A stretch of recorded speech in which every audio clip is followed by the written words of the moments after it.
Hey everybody, welcome back to Electric Cafe. Today's video is an album review on Bryan Ferry's 2010 album Olympia. How about the little stars in here on the screen? Is that, I feel like I'm in a disco. Not sure why that is today. Must be the, anyways, I feel like I'm at a disco in here. So yeah, today's video is on review of Olympia. I got this album probably around 2012. It came out in 2010. I think I got it in the used bin CD for like a couple bucks. Thought I'd take a chance on it. I am a big Bryan Ferry big Bryan Ferry fan, but I don't have I didn't have that much hope for it. I've been really kind of I guess maybe I started as a Bryan Ferry fan in the middle '80s, and I heard a few Roxy music songs in the '90s. I mean, in the '80s, but it wasn't until the 1990 compilation that I got that had just come out. It was called My Heart Is Still Beating, and that was kind of a mix of Bryan Ferry stuff, some Alive stuff, and some songs I didn't know. So that's kind of when I became a fan of Bryan Ferry's, and then I kind of went through his back catalog, and that was perfect for Taxi when that came out, and then also Mamuna is probably one of my favorite songs. But of course, Boys and Girls is probably his best solo album. It's got a lot of strong songs on it. Obviously, Don't Stop the Dance is on there. Stone Woman, Sensation, Windswept, of course, Slave to Love. Just a really strong album. And then the follow-up album was good. It had a handful of good songs. Newtown was a favorite. Seven Deadly Sins, Kiss and Tell. Had some good songs, but it had some weaker songs. Limbo was good too. But yeah, or Limbo was the name of the album. Or no, Limbo was the name of the song. So yeah, it was pretty strong. But after Mamoon, I was such a big fan on that album, and I don't have too many regrets in my life as far as like seeing bands, but I do regret or not seeing bands, but I do regret not seeing the Mamoon tour. I was a big fan of that album and still am. And but then after that, it just kind of when I think of the albums, I think Frantic came out in 2002. This one came out in 2010. But those are really the only two albums of original material in like 30 years. And there might be a few on there. I mean, I'm not a I'm indifferent on his cover albums. Like Dylan-esque. I wasn't a fan of Dylan-esque at all. But I do like Taxi cover songs. I do like some cover songs here and there. Some I don't necessarily like. The ones that are probably a little bit more rock and roll or you know maybe classic soul or something like that. Some of his tracks, I don't. It's cool that he does kind of those songs, but they don't necessarily they work for me. I can think of like the Wilson Pickett song he covered. It just didn't really do anything for me. But I really like his original work, and I really like his moody stuff, and I really liked uh, the last few Roxy Music albums, especially the first couple Roxy Music fan albums. I'm okay with, but um, there's some really good songs on there, and then there's some ones that don't really do too much for me.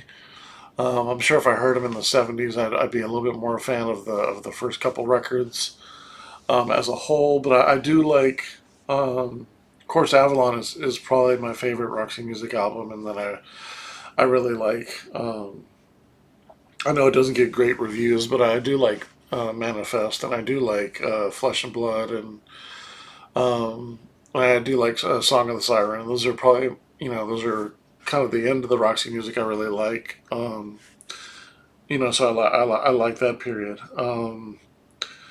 But yeah, this one was kind of like not necessarily. It just kind of came up, and of course when I saw the album cover, I immediately thought of Roxy Music. Have a pretty girl on the cover is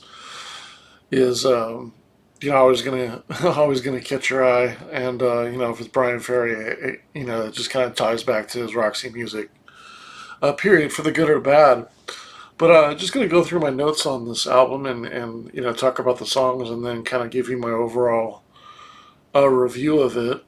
Um, um, so the first song, You Can Dance. It's a pretty good opener. Perhaps it tries a little too hard.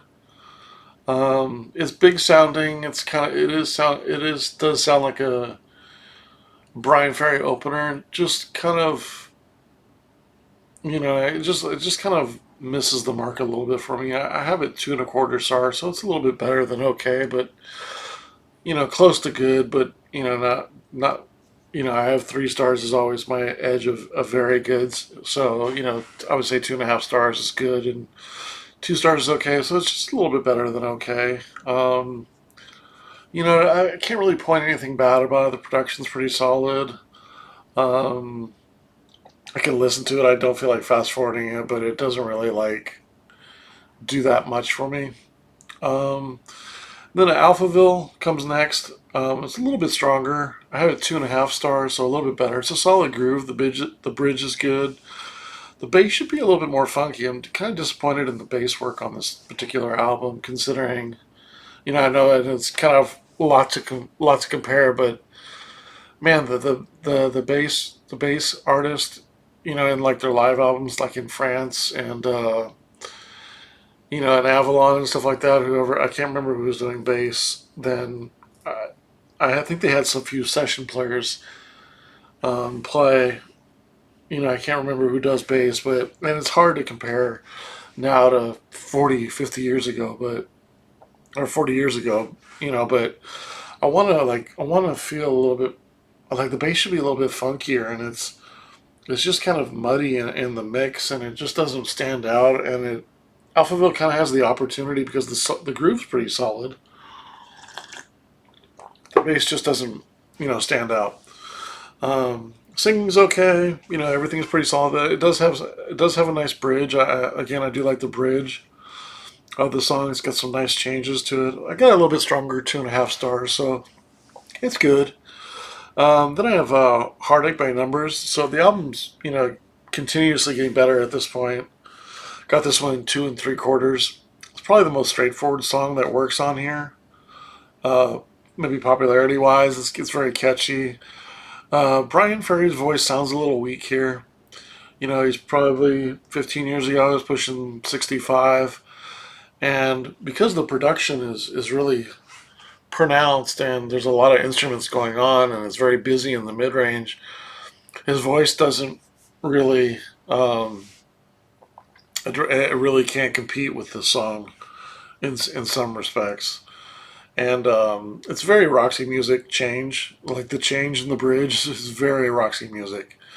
Um, it maybe drags on a little long, or some might say it emphasizes the harmony well and has a nice ending. And I'm kind of more on that side than feeling like it's a little long. Kind of pushes 5 minutes, but the last minute and a half is pretty much emphasizing the chorus and the beat comes back and stuff like that. But it's solid. I got it's my favorite so far. I got 2.75 songs, right close to very good. It's right under there. Um, then you have the fourth track called "Me Oh My," which is a horrible name for a song, but it's typical Roxy music. I mean, they have songs called like "Oh Yeah" and um, just not the sometimes not the best name of songs that they have.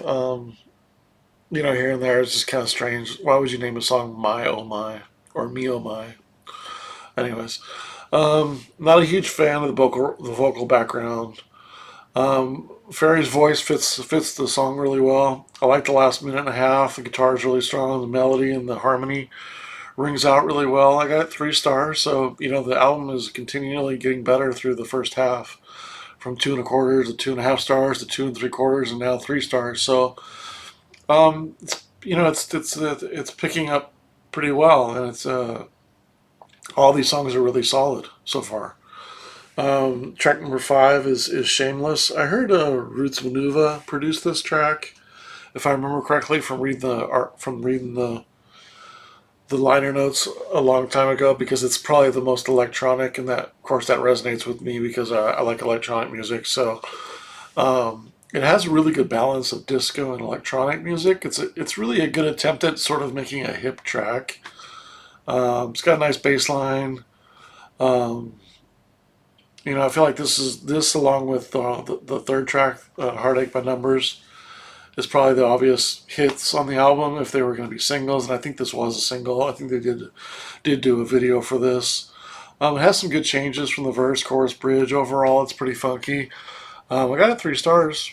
So it's equal to My Oh My. So another very good song there. And then track 6, of course, is the "Song to the Siren," which is the cover of the "Mortal Coil" song with Elizabeth Fraser. Ferry does a really good job. This is probably, I think some people might say this is the highlight of the album in some ways, and I don't want to say it's the highlight of the album, but I feel like it kind of is. And not just from a song perspective, like from an origin. Maybe not an originality because it's not his song, but maybe just in a performance kind of. I mean, maybe because it's already a really good song. I'm not a huge fan of "Song to the Siren." I think it's a very good song. I don't think it's fantastic. Um, I really like Elizabeth Fraser and I really like Cocteau Twins, and when I compare that song to other songs she sings, it doesn't it doesn't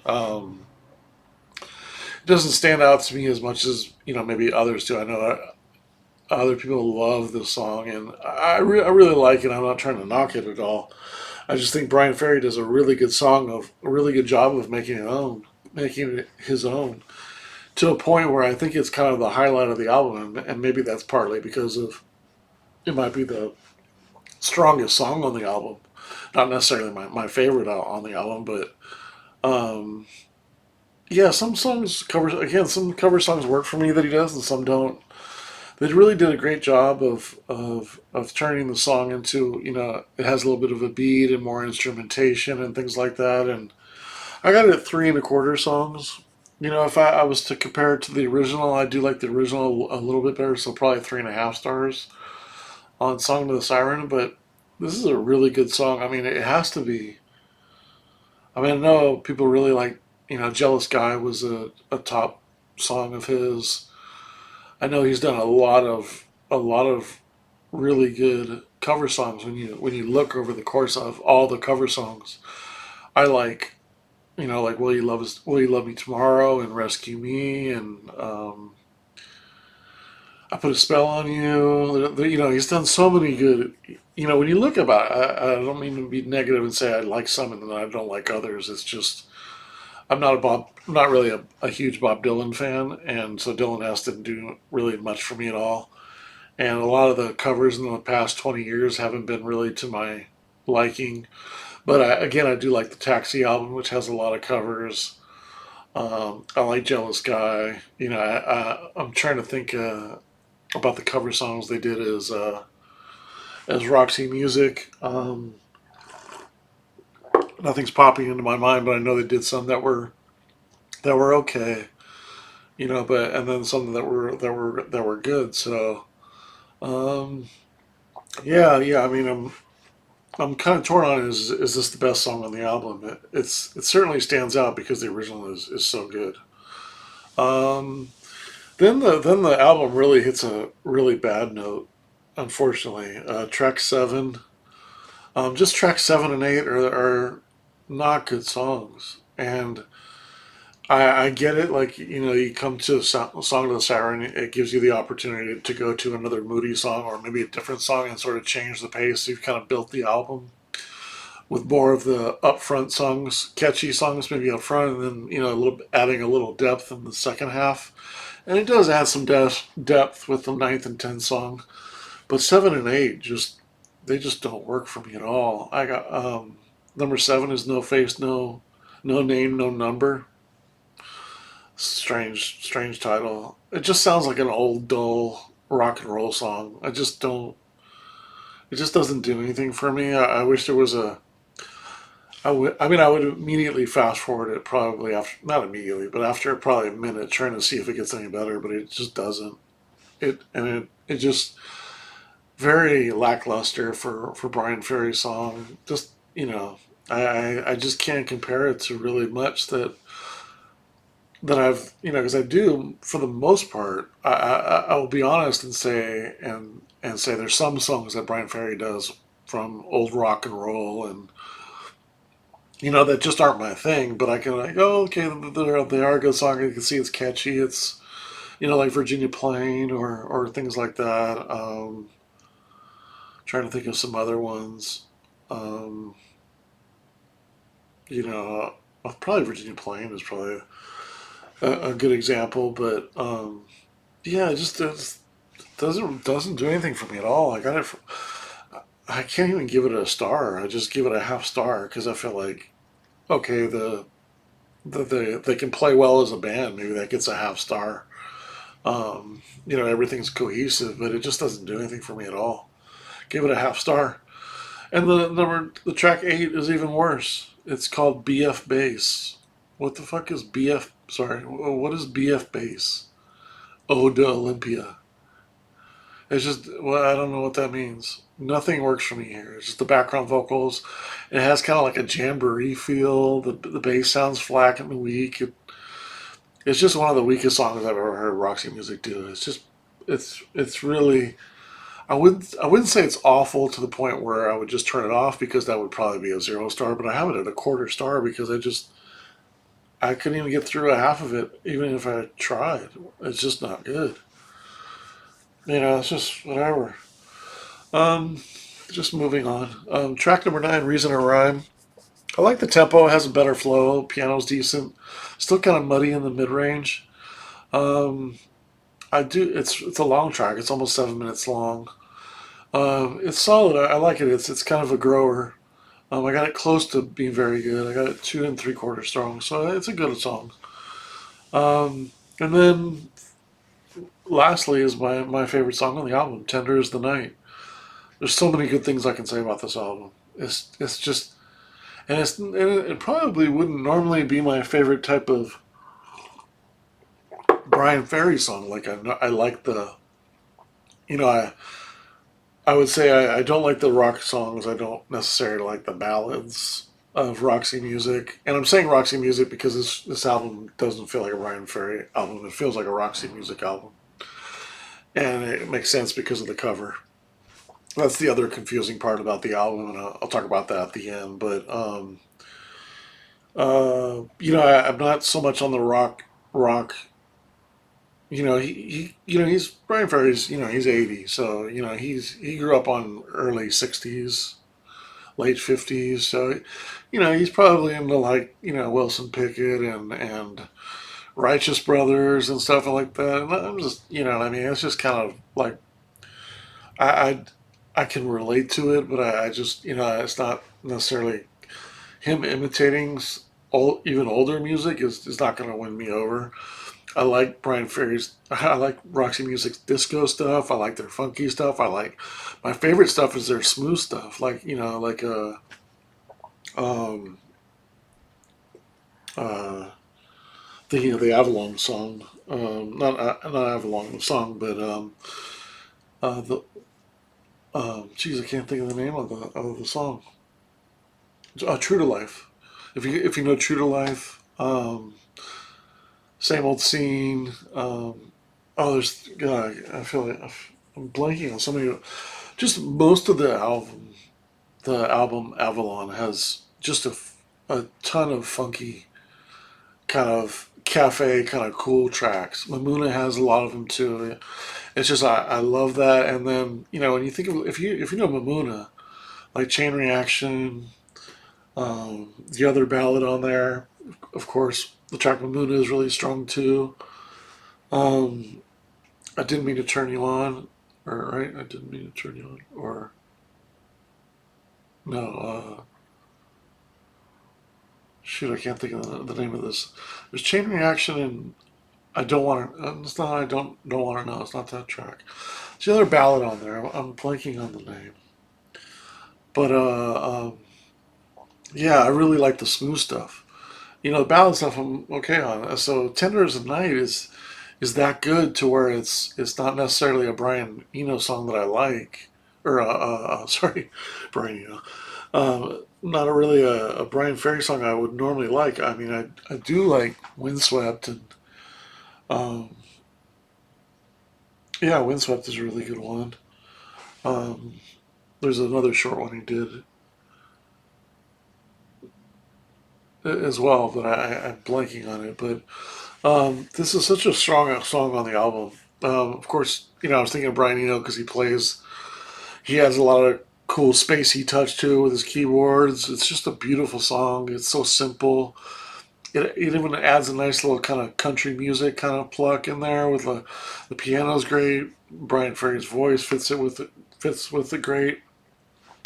It almost sounds like a swan song in a way. Like if God forbid Bryan Ferry passes away or something like that, I will definitely play the song in his honor because think it's one of the most beautiful songs he's ever did. I love the lyrics on it.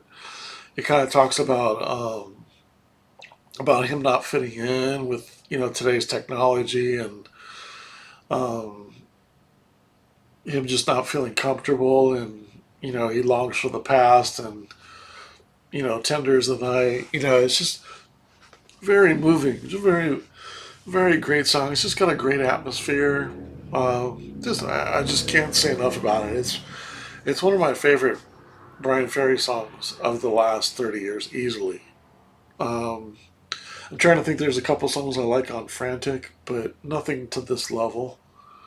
I got it at 4.25 stars. So it really ends the album on a high note. Thankfully, it was struggling there for a couple songs after a pretty solid opening. So when I look at the overall good and the bad of the album, before I give a overall rating, um, songs are mostly solid on average. Tender as the Night. This is the good part of it. The good part of the album. What I can say, the songs are mostly solid on the average. Tender as the Night is certainly a highlight. Some good efforts in all kinds of styles, like all kinds of the styles of music that he does is featured on here. I would say. I think for my liking, I would like maybe a couple less styles and maybe kind of hone in on the better ones for a personal album that would kind of hit me a little bit more. Or, maybe that could be said for somebody else where, hey, they're like, hey, I wish there was a couple more songs like this and then this album would fit for me. This kind of feels like a overall kind of ode to Roxy music in a strange way. The production is solid. Bryan Ferry, he sings pretty well. There's a couple times where I feel like the production's a little bit big. I think he's maybe breathing in a little too, or singing a little too quiet to try to fit into the tone of the music, even though the music's a little louder. I think the performance is pretty strong overall, but it just definitely sounds like Bryan Ferry is in his older age. Um, the cover's great. That's a good thing about the cover. I mean, nothing wrong with the pretty girl on the front. It's definitely has that vintage Roxy Music album look for sure. Even with the font, you know, even with the one title name in some ways as well. Olympia sounds like a very regal, old school name. That kind of makes sense for Roxy Music and their whole vibe. Um, the bad about the album, or maybe the challenging stuff about the album, it's a little bit muddy in the mid range. It's almost like they went for a very polished sound, and there's almost too many things going on. Maybe sometimes there's too many instruments going on, and maybe they should have favored one and then not done the other one. But I think they felt like so confident in this album because if you think about it, like they took the cover right. I mean, they got a vintage cover look, right? They got all the elements of what fits looking back at their career. Like, I mean, everybody kind of points to Avalon like it's the best thing, best production. It's highly regarded for the production and things like that. And this is kind of trying to mimic that. It's got 10 songs, you know what I mean? It's very concise for the most part. There's not necessarily any intro or outro into it, or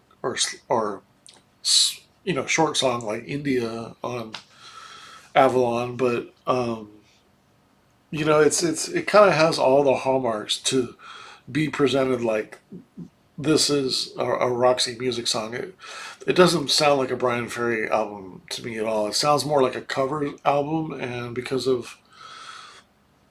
there is a cover on there, but then it also kind of sounds like they're covering themselves. So you have You Can Dance, which of course is going to make you sound like, it's going to make it sound like they're a lot of the songs titles are sort of sound like other. You got Heartache, which is Heartache's in another song. You got Alphaville, which sounds like another song they did. They got You Can Dance, and they did Dance Away.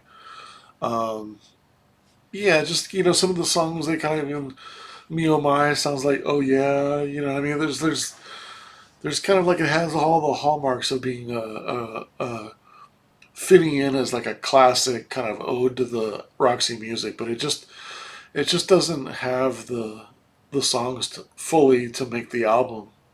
I would say there's probably 6 to 7 worthy songs. Maybe you could go as far as 8. I think probably if they would have waited a little bit longer and took out the two bad ones and maybe took out like one or two and added a couple, like 3 very good ones, I think the album would be really solid, even better. And because there's a lot of good stuff on here. It's just there's nothing besides Tenors Night. There's really nothing that's really like super strong for me. And the one that is Song to the Siren, which is my second ranked song on here, and that's a cover song. So it's just um, again, Ferry kind of struggles to outdo the big sound when he's singing, making it kind of makes him sound kind of old. The bass is really lacking again. It really needs more funk. It needs another slow song. It needs more atmosphere. Another moody one or two. And then the other bad thing is song 7 and 8 are just aren't good at all. So overall, it's I got it as a 55 out of 100. It's right in the 60 to 69 is good. So I got it in the middle of okay. It's just okay.